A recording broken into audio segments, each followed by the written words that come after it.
When Nietzsche Wept is a 1992 philosophical novel by the American author Irvin D Yalom. Yalom was born in Washington, D.C. in 1931. He studied medicine at Boston University before beginning an academic career at Stanford in 1963, where he's currently an emeritus professor of psychiatry. He's one of the major figures in the existential therapy movement that goes back to at least the middle of the 20th century. He writes fiction and non-fiction. When Nietzsche Wept is not well known in the UK, I hadn't heard of it before I spotted a copy in a second-hand bookshop about 5 years ago. But it should be. In my opinion, it just might be one of the best philosophical novels ever written. I'll explain why in a moment.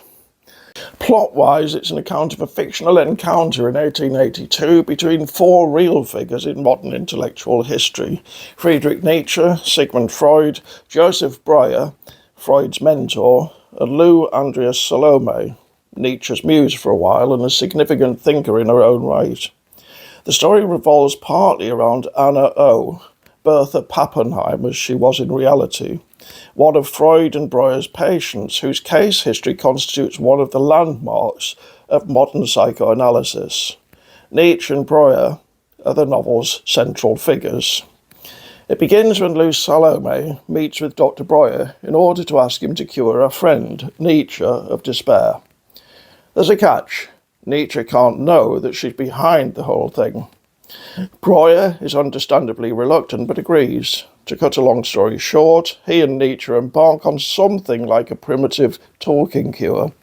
But it turns out that Breuer's problems are even deeper than his analysis, and the conventional therapist-patient relationship is increasingly distorted and eventually reversed.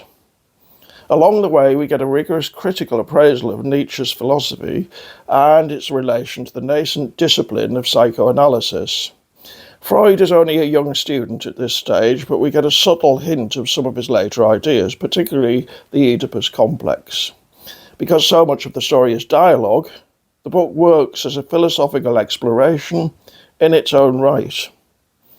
Apart from that, what makes it so good? Well, firstly, all the characters are well drawn, robust, and true to life. Although the central events of this story never took place, the reader ends up feeling that they could have. The author has an excellent sense of place. 19th century Vienna is evoked with considerable skill, and there's a real pace to the novel. It's cerebral, without the deployment of stylistic gimmickry, and well structured. The ending is highly satisfying. When Nietzsche finally does weep, that's not a spoiler of course, it's literally the book's title, the reader can't help but empathise. It's incredibly moving. When Nietzsche Wept ends with a 3-page author's note that clarifies the reality behind the novel.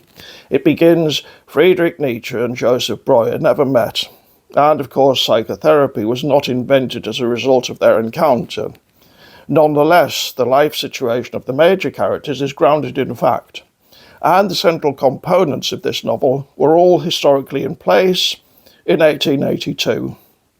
This would be a very good novel, even if all the characters were entirely fictional. The fact that it's grounded in history and that the interested reader can learn so much from it makes it special. If you didn't know anything about Nietzsche and psychoanalysis before, then this novel will make you want to find out more. If you're among the already knowledgeable, then it'll probably still make you want to find out more. As I said at the beginning, it's a mystery. It isn't much better known.